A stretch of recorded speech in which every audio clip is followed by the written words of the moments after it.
Tome sus lugares, amados hermanos, y no deje de alabar, glorificar y bendecir el nombre glorioso de nuestro Señor Jesucristo.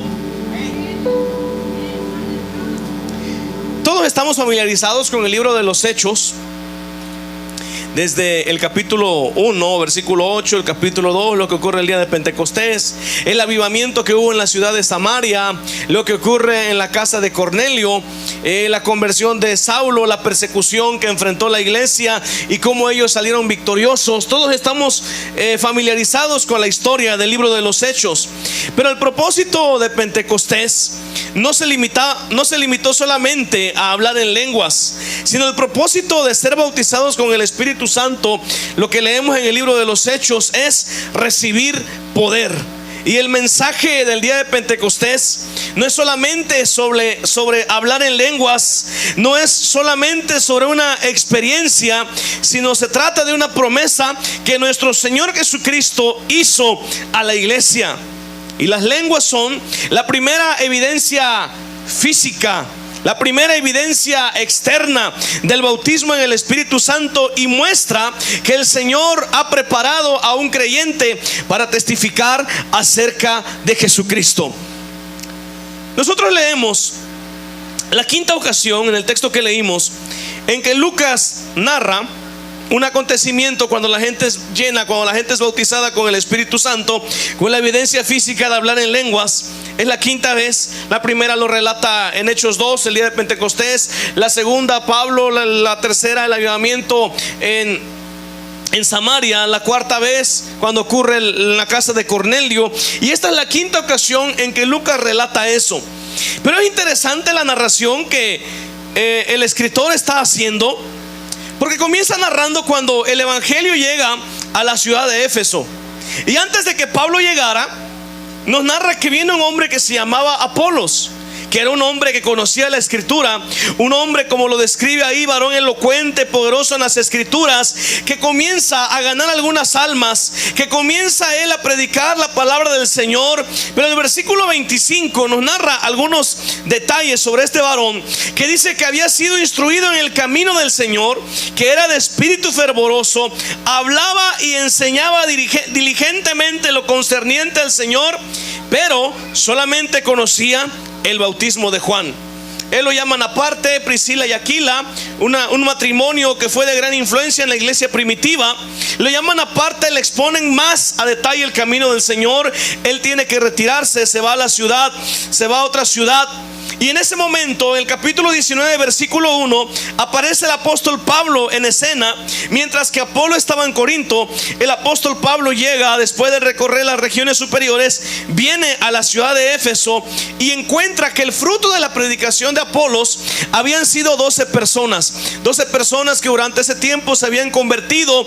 Él llega con ese grupo de personas, les pregunta: ¿ustedes fueron bautizados con el Espíritu Santo? ¿Recibieron el Espíritu Santo cuando creyeron? Y la respuesta de ellos: ni siquiera sabemos que hay Espíritu Santo. Hay un detalle que Lucas quiere que nosotros veamos en este pasaje. Llega Apolos, quien no conocía el bautismo con el Espíritu Santo, solamente conocía el bautismo de Juan, y hay un estancamiento en la iglesia. Durante un tiempo solamente un grupo de 12 personas se convirtieron, solamente un grupo de 12 personas aceptaron el evangelio de Jesús. Pero inmediatamente que llega el apóstol Pablo, él comienza a instruirlos más correctamente. Él comienza a guiarlos en la doctrina del Espíritu Santo. Él comienza a instruirles en el camino del Señor. Después de que él los instruye, dice que él ora por ellos, y después de que él ora por ellos, la narración de ahí del texto que leímos, les impone las manos, vino sobre ellos el Espíritu Santo y hablaban en lenguas y profetizaban. Y este grupo de 12 personas, de ahí en adelante, cambia la narrativa que viene haciendo Lucas. Y ahora no es un grupo de 12 personas. Ahora en la ciudad de Éfeso hay un avivamiento. Ahora en la ciudad de Éfeso hay un momento donde la palabra de Dios es predicada, donde Dios comienza a manifestarse, donde hay cambios, donde hay personas que entregan su vida al Señor, donde hay gente que se arrepiente, donde hay oposición, pero ellos en el nombre del Señor Jesucristo salen victoriosos.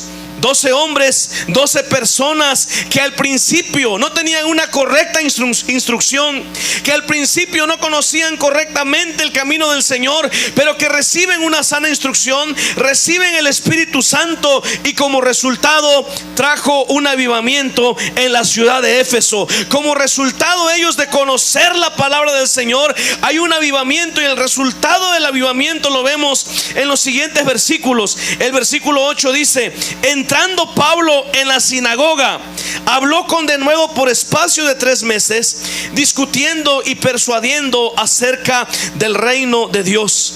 Pero endureciéndose algunos y no creyendo, maldiciendo el camino delante de la multitud, se apartó Pablo de ellos y separó a los discípulos, discutiendo cada día en la escuela de uno llamado Tirano.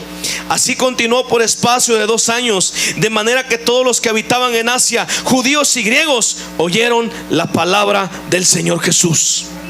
El resultado de que ellos reciben el Espíritu Santo es el avivamiento, y ese avivamiento se muestra en que ellos testificaron con denuedo la palabra del Señor. Fue una predicación contundente, fue una predicación que describe Lucas con denuedo, con discusión y con persuasión, de tal manera que ese grupo de 12 personas ya no se limitó solamente a una predicación en la ciudad de Éfeso, sino la narración de Lucas nos dice que todos los que habitaban en la provincia de Asia, judíos y griegos, oyeron la palabra del Señor. Desde la ciudad de Éfeso, la palabra del Señor alcanzó a judíos y a griegos que vivían en la provincia de Asia.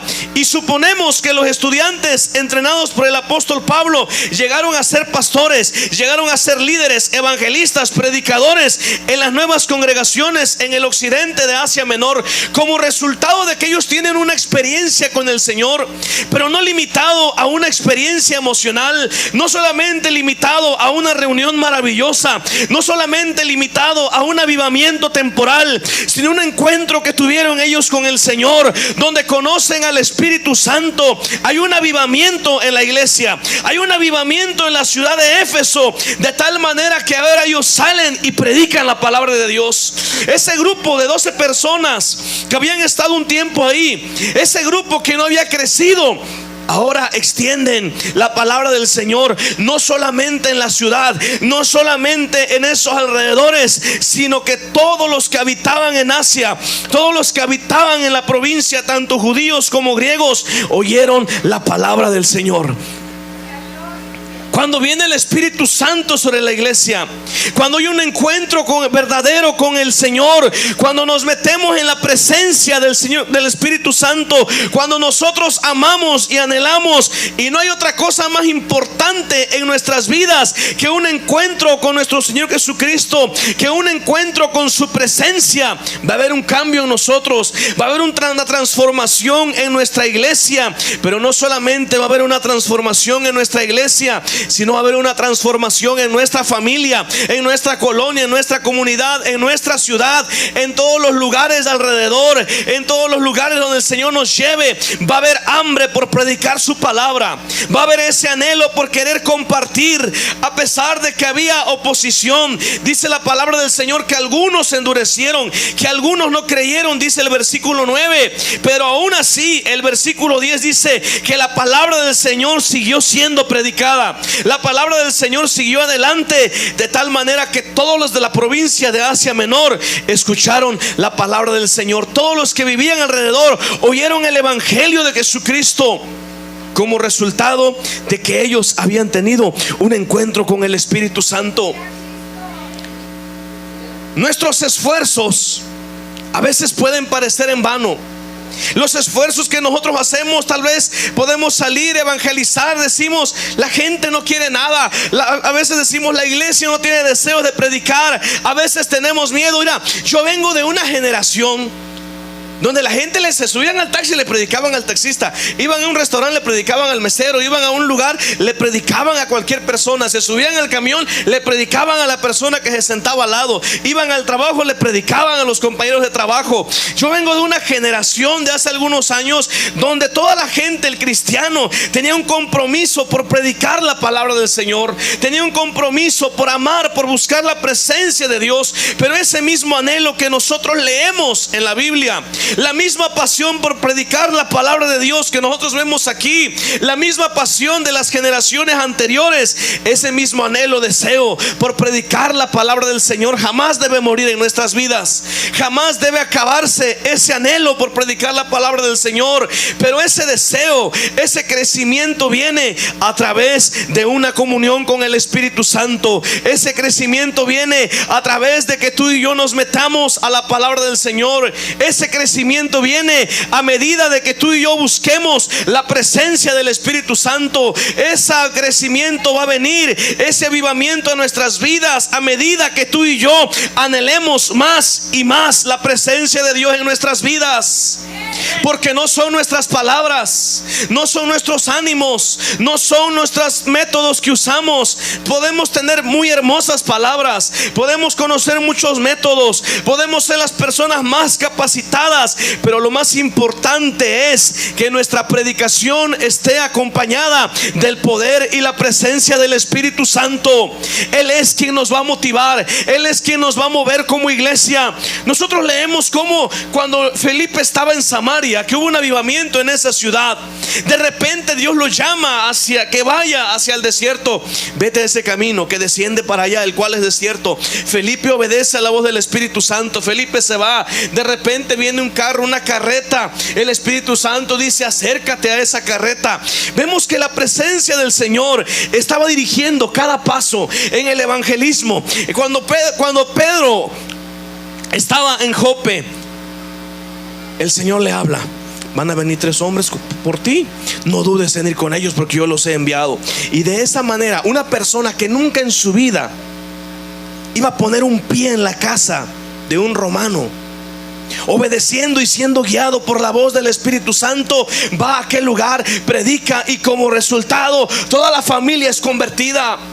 El Espíritu Santo es quien guía nuestras vidas en el evangelismo. El Espíritu Santo, hermanos, a medida que nazca esa pasión en nosotros, Él es quien va a poner palabras en nuestra boca. Las almas no las ganamos nosotros. Quien convence al mundo de pecado es el Señor. Nosotros solamente somos instrumentos. Nosotros solamente somos portadores del mensaje. Nosotros solamente sembramos la palabra del Señor. Quien da el crecimiento es Él. Quien da el crecimiento es el Espíritu Santo.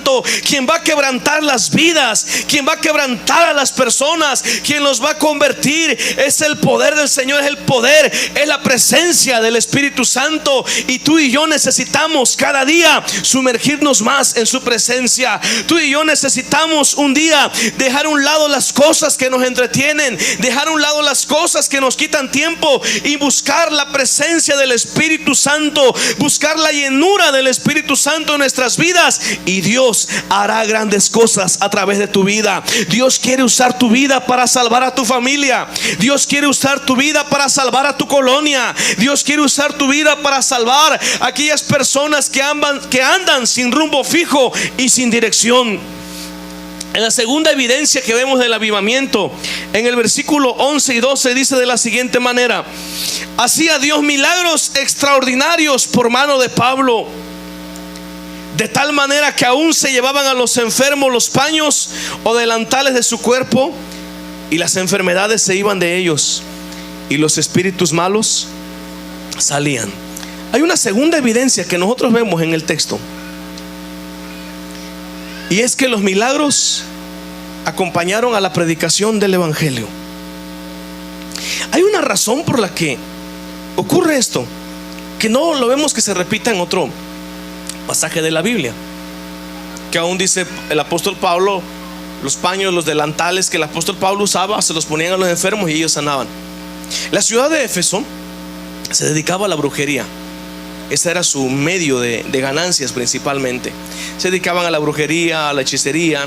Se dedicaban ellos un templo muy grande donde la gente iba, adoraba a la diosa Diana. La gente realizaba procesiones cada año. La gente iba todos los días de todo el año, iban y venían otros. Principalmente esas eran las fuentes de ganancia de la ciudad.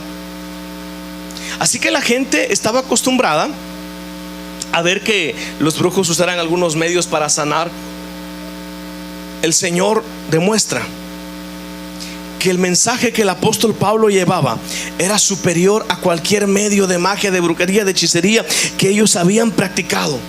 Y es que de hecho observamos un interesante paralelismo. Después de derramar el Espíritu Santo en el día de Pentecostés, nos relata Lucas que Dios lleva a cabo extraordinarios milagros a través de los apóstoles. Traen a los enfermos, ellos son sanados. Hay una mujer llamada Dorcas que es resucitada. Conocemos aquella historia famosa de que aún bajo la sombra de Pedro los enfermos eran sanados. Cuando Felipe viene a la ciudad de Samaria, y antes de que viniese el Espíritu Santo, el Señor trae un avivamiento a esa ciudad. Dios realiza señales milagrosas a través de Felipe. Y en esta ocasión, cuando el Espíritu Santo desciende sobre los discípulos de Éfeso, Dios da a conocer su poder a través de los milagros que realiza Pablo. Y es interesante lo que Lucas relata, que Dios hacía milagros extraordinarios a través de la vida de Pablo. Que Lucas enfatiza que es Dios, que no es Pablo el obrador de milagros. Y es verdad que el pueblo de Éfeso atribuye a Pablo un poder sobrenatural para sanar a los enfermos. Ellos estaban acostumbrados a que las personas tuvieran un poder para sanar. Ellos vivían en la brujería, en la hechicería. Pero Lucas nos dice en su pasaje claramente que era Dios quien llevaba a cabo los milagros a través de Pablo. Quien escribe estas palabras, Lucas, un médico de profesión, médico, aunque no estaba tan avanzado en ese tiempo, pero un poquito que se conocía, Lucas era médico. Siendo un médico de profesión, le llama a lo que sus ojos observan milagros extraordinarios a través de la vida del apóstol Pablo. Cualquiera que hayan sido las maravillas, cualquiera que hayan sido las sanidades, eran admirables a los ojos del pueblo.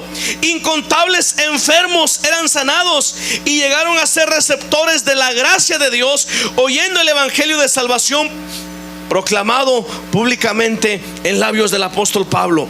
Vivimos nosotros un mundo, hermanos, que está muriendo. Vivimos nosotros un mundo donde hay muchas personas que están siendo desahuciadas. Vivimos nosotros en un mundo donde muchas personas han puesto su esperanza en la medicina, pero muchos han sido desahuciados por los médicos. Mucha gente está viviendo con enfermedades incurables. Muchas personas han vivido con padecimientos, con algún dolor, alguna dolencia, migraña, diabetes, gastritis, artritis. Hay mucha gente que está sufriendo por las enfermedades. Cristo nos ha llamado, el Señor nos ha puesto a nosotros como iglesia para ser usados. Y así como Dios hacía milagros extraordinarios por la mano de Pablo, Dios quiere hacer milagros extraordinarios a través de nuestras vidas. Ese es el avivamiento que hubo en la iglesia de Éfeso como resultado del bautismo con el Espíritu Santo. Ellos vienen y traen a los enfermos y ellos son sanados. Los enfermos vienen, el apóstol Pablo proclama la palabra del Señor. Aún los enfermos, con los paños, los delantales del apóstol Pablo, todos ellos eran sanos. Y es lo que Cristo quiere hacer. Las señales no fueron solamente para la era apostólica.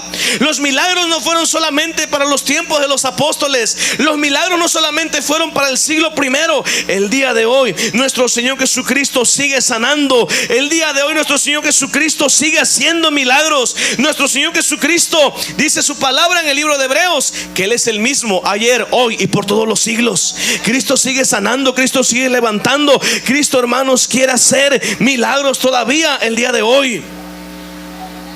Que la gente que está a nuestro alrededor puedan decir: mira el templo que está allá en la esquina de los hermanos, ahí dice que ellos sanan. Mi vecina que va a ese templo tenía a su hija bien grave, vino el pastor, oraron por ellos y sanó. Vamos a ver ahí. Y mira, Dios va a hacer cosas extraordinarias. Dios va a hacer milagros extraordinarios. Tú y yo no hacemos nada. Tú y yo, hermanos, no tenemos ningún poder. No tenemos nosotros. Dios da algunos dones, pero de hecho Corintios dice que todo eso le pertenece al Espíritu Santo. Nosotros solamente somos medios, instrumentos. Y Dios nos llama solamente, es verdad, hay personas que Dios usa, que Dios ha dado sus dones, pero mira, Dios quiere usarnos a todos nosotros. Dios quiere usarnos a nosotros. Dios quiere usar a cada uno. Dios quiere usar desde el más niño. Dios quiere usar hasta el más grande. Dios quiere usar desde los más pequeños, el más viejo, el más joven, el más anciano. Dios quiere usarnos a todos, porque las promesas, la evidencia que nosotros vemos en la palabra del Señor es para todos nosotros. El evangelio no es un evangelio muerto. La palabra del Señor no es solamente una religión, no solamente una filosofía. El evangelio es el poder de Dios, y las señales de que la presencia de Dios está con nosotros es que Dios siga haciendo milagros y que Dios siga haciendo sanidades a través de su iglesia. Que el Señor el día de hoy sigue sanando a los enfermos. Que el Señor el día de hoy siga haciendo milagros. No tengas miedo de orar por los enfermos. No tengas miedo en ese momento que alguien de tu familia, tu marido, tu mujer esté enfermo. No tengas miedo. Vamos al seguro. Seguro que dice: de aquí a 3 meses le vamos a dar cita. Un hermano antes de venir nos pidió oración. Dice: a lo mejor mi hija, dice el doctor que probablemente tiene cáncer. ¿Y qué pasó? Pues el seguro dice que hasta dentro de 3 meses vayamos a consulta. No, si es algo grave, de aquí a 3 meses ya el paciente. Hasta la gente dice: en el seguro, en el hospital te matan. ¿Sí o no? Así dice la gente. Te atiende. Y hay muchas personas a veces que nos ha tocado ir por algún hermano que luego está en el hospital. Vemos allá a las mujeres embarazadas ya con los dolores, ni caso les hacen. Y hay mucha gente que está desahuciada. Pero mira, el Señor Jesucristo nos ha llamado. Ahí en ese momento que tu yerno, tu nuera, tus hijos, tu marido, tu mujer estén enfermos, mira, familia, vamos a orar por esta persona. Vamos a orar aquí por tu tío. Vamos a orar aquí por el sobrino. Vamos a orar aquí por el nieto. Mira, la palabra del Señor dice que si alguno está enfermo, haga oración, y la oración de fe sanará al enfermo. Y vamos a creer en este momento que Cristo va a obrar. Y cuando nosotros oramos por fe, cuando nosotros buscamos a Dios más que al Facebook, más que al WhatsApp, hermanos, Dios va a hacer, y Dios se va a mover de una manera poderosa. Cristo va a hacer un milagro. Cristo va a hacer sanidades en ese momento. Todos hemos sido testigos. Yo estoy seguro que en esta iglesia Cristo ha sanado personas. Y en cada lugar donde vamos, cada lugar donde se predica la palabra del Señor, hermanos, Cristo quiere sanar a la gente. Leí un libro acerca de historia de la iglesia, un poquito, bueno, es de teología, pero los primeros capítulos los dedica a la historia del pentecostalismo. Y dice que el pentecostalismo llegó, el avivamiento de la calle de Azusa, la explosión del pentecostalismo, llega en un momento donde había mucha gente desahuciada. Y dice: durante las primeras décadas del pentecostalismo, la única medicina, el único medio en cómo los cristianos se curaban era a través de la sanidad divina. Entonces, hermanos, si la iglesia primitiva, si a lo largo de la historia de la iglesia cristiana, en el inicio del avivamiento del Pentecostés, la gente oraba por los enfermos y sanaban, Jesucristo, Él no cambia. Entonces, quienes tenemos que ver que hay algo que está mal somos nosotros. ¿A qué le estamos dedicando tiempo? ¿Qué es lo que nos está robando la presencia de Dios? ¿Qué es lo que está impidiendo en nuestras vidas? Y nos vamos a dar cuenta que lo que necesitamos es sumergirnos más en la presencia de Dios, buscar más la gloria del Señor, buscar más la presencia divina, buscar más en intimidad al Espíritu Santo, y el Señor va a obrar. El Señor va a hacer grandes milagros. El Señor va a levantar a los enfermos. El Señor, no importa el nombre de la enfermedad, Él va a hacer milagros extraordinarios. Versículo 17 al 20. Esto fue notorio a todos los que habitaban en Éfeso, así judíos como griegos, y tuvieron temor todos ellos. ¿Y qué sucedía? Era magnificado el nombre de Pablo. Así dice: era magnificado ¿quién? El nombre del Señor. Y como resultado, versículo 18, muchos de los que habían creído venían confesando y dando cuenta de sus hechos. Asimismo, muchos de los que habían practicado la magia trajeron los libros y los quemaron delante de todos. Y hecha la cuenta, de su precio, hallaron que era 50,000 piezas de plata. Así crecía y prevalecía poderosamente la palabra del Señor. El tercer resultado del evangelio es que las multitudes que reciben en el evangelio dieron muestras de una verdadera conversión. El bautismo con el Espíritu Santo, aquel avivamiento que vino cuando llega el apóstol Pablo y el Espíritu Santo desciende sobre la iglesia de Éfeso, trajo como resultado una verdadera conversión en la gente. Cuando ven lo que sucede, cuando escuchan la predicación, cuando ven los milagros y que algunos quieren imitar, te conjuro en el nombre de Jesús, el que predica Pablo, porque Jesús era un nombre muy común en el siglo I. Entonces, para no equivocarse, para no errarse, dicen: en el nombre de Jesús, el que predica Pablo. No les funcionó. Salieron huyendo, salieron desnudos de aquel lugar. Cuando la gente ve eso, se dan cuenta: lo que este varón trae, lo que este hombre trae, no es un culto a otro Dios de los muchos que conocemos. Lo que este varón trae no es solamente una idea filosófica. Lo que este varón trae no son otros nuevos trucos de magia y hechicería.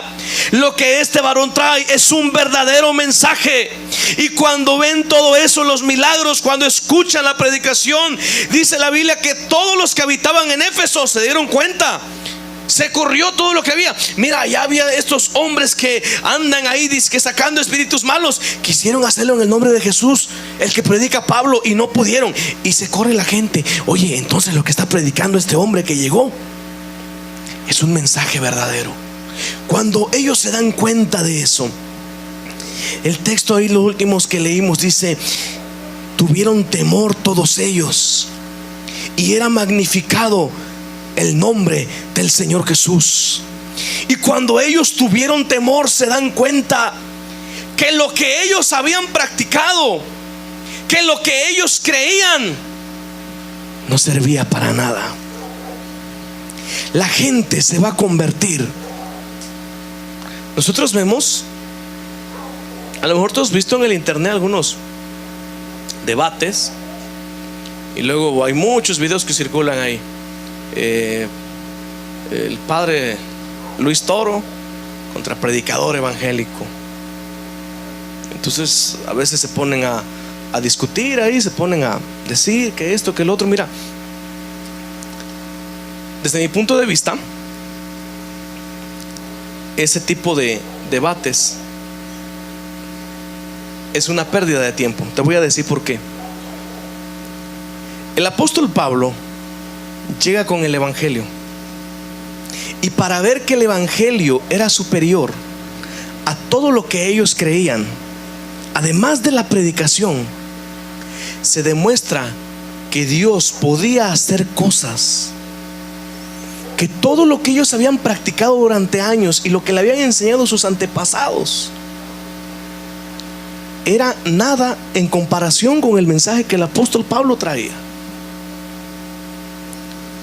Por eso cuando Pablo escribe la epístola en Corinto,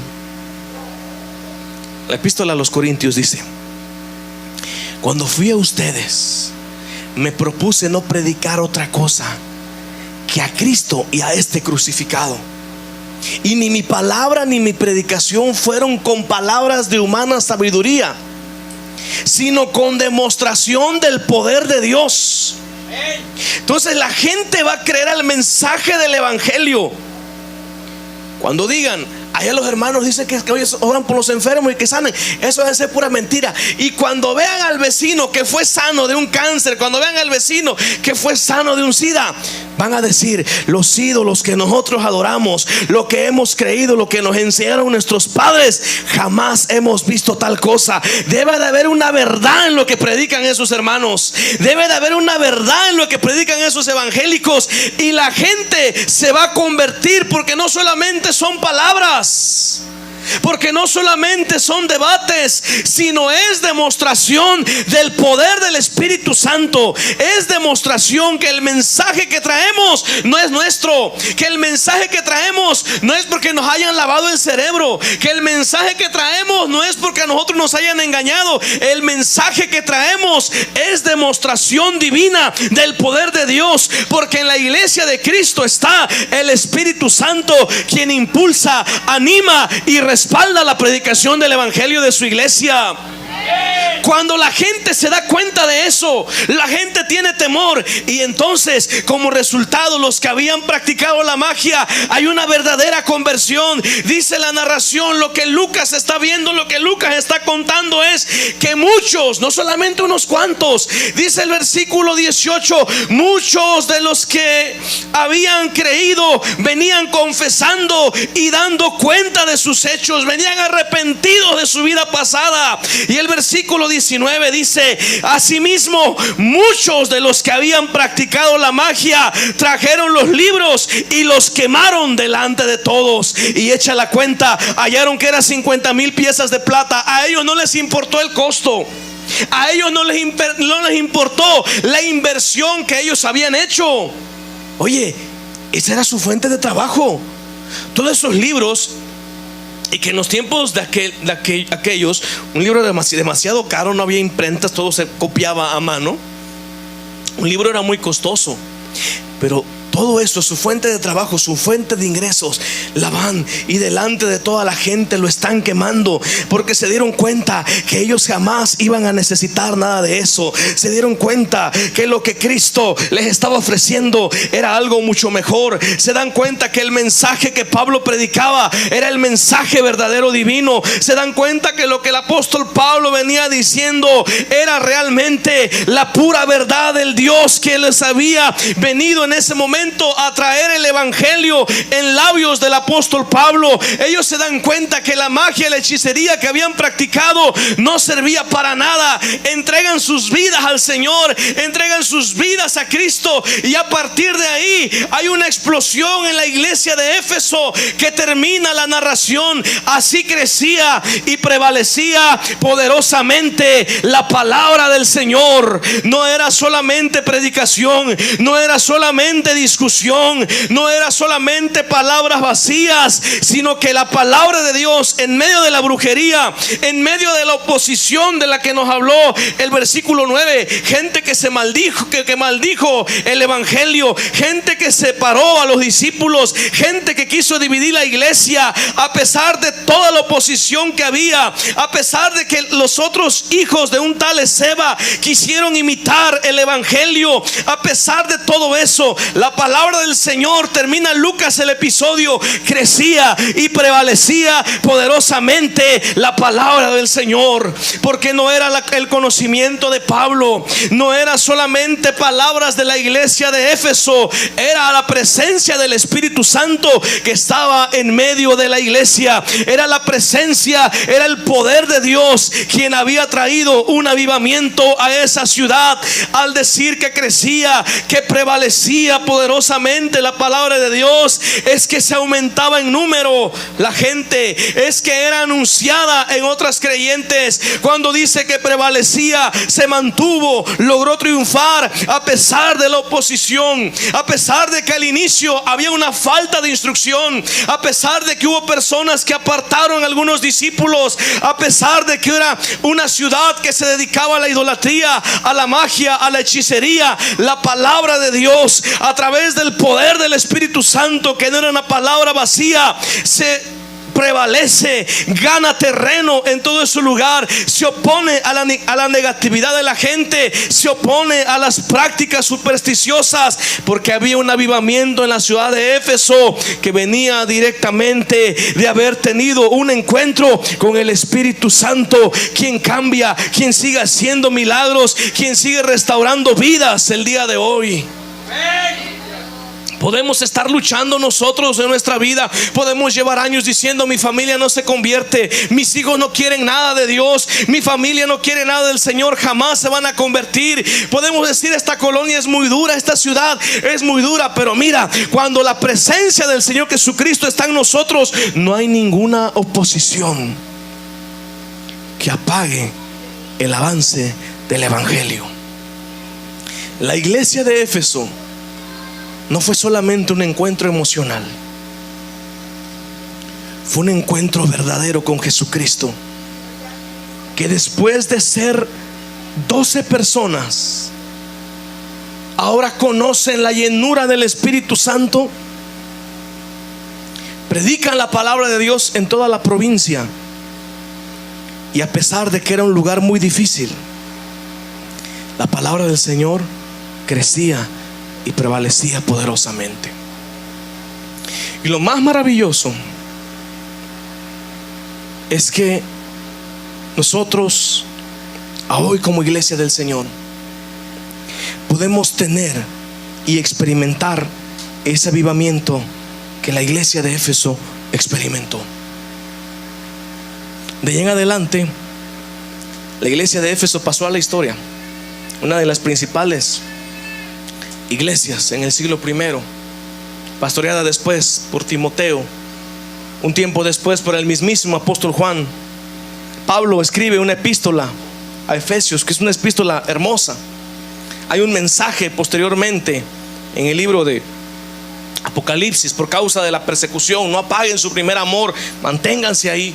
La iglesia de Éfeso pasó a la historia a través de un avivamiento, a través de 12 personas que son instruidas, se meten en la presencia del Señor, el Espíritu Santo viene sobre sus vidas. Hay un avivamiento, hay un crecimiento, una explosión en la iglesia. Hay la manifestación del Señor en sus vidas. La gente aún muy dura, la gente aún que creían en cosas contrarias al evangelio, la gente decide dejar todo eso definitivamente, de tal manera que ahora ellos conocen la verdad del evangelio. A veces nosotros solamente vivimos del pasado. Allá en la iglesia primitiva, allá en el día de Pentecostés, Dios se manifestaba. Miren qué hermoso que con la sombra de Pedro los enfermos eran sanados. Mira, hermanos, qué maravilloso. Pero ¿sabes qué? Ese mismo modelo de iglesia, ese mismo modelo que nosotros vemos en la iglesia primitiva, Cristo quiere que ese mismo modelo continúe para nosotros el día de hoy. Cristo quiere que ese mismo avivamiento, Cristo quiere que esas mismas manifestaciones del Espíritu Santo sean una evidencia en nuestras vidas, sean una evidencia en nuestra familia, sean una evidencia en nuestra colonia, en nuestra ciudad, sean una evidencia en nuestra vida misma. Cristo quiere llenarnos de su Espíritu Santo. Yo no sé, hermanos, en esta tarde, mira, a veces pasamos por cosas que nos desaniman, a veces pasamos por momentos en que sentimos que nuestra vida espiritual está baja. A veces llegan momentos en nuestras vidas en el que sentimos que la presencia del Espíritu Santo se ha apagado en nosotros. Este es el momento en el que tú puedes levantarte en el nombre del Señor Jesucristo. Yo quiero invitarte, si tú te sientes desanimado, si tú te has sentido alejado de Dios, yo te invito a que pases aquí al frente. Dice la palabra del Señor: orad unos por otros. Yo he predicado la palabra de Dios y quiero orar por ti en esta tarde. Si tú dices: me he sentido lejos de Dios, me he sentido desanimado, me he sentido que la presencia de Dios ya no fluye, no tengo ganas de evangelizar, no tengo ganas a veces de venir al culto, yo te invito, hermano, a que pases aquí al frente y vamos a pedir al Señor que Dios en este momento avive tu vida. Quiero agradecerte por haber visto este video. Si te gustó, no olvides darle like, compartirlo con tus familiares o amigos y suscribirte para que te llegue una nueva notificación cuando subamos un nuevo video. No olvides seguirnos en nuestras redes sociales, Facebook e Instagram. Links abajo en la descripción. Este es el tiempo de Dios para ti. Bendiciones.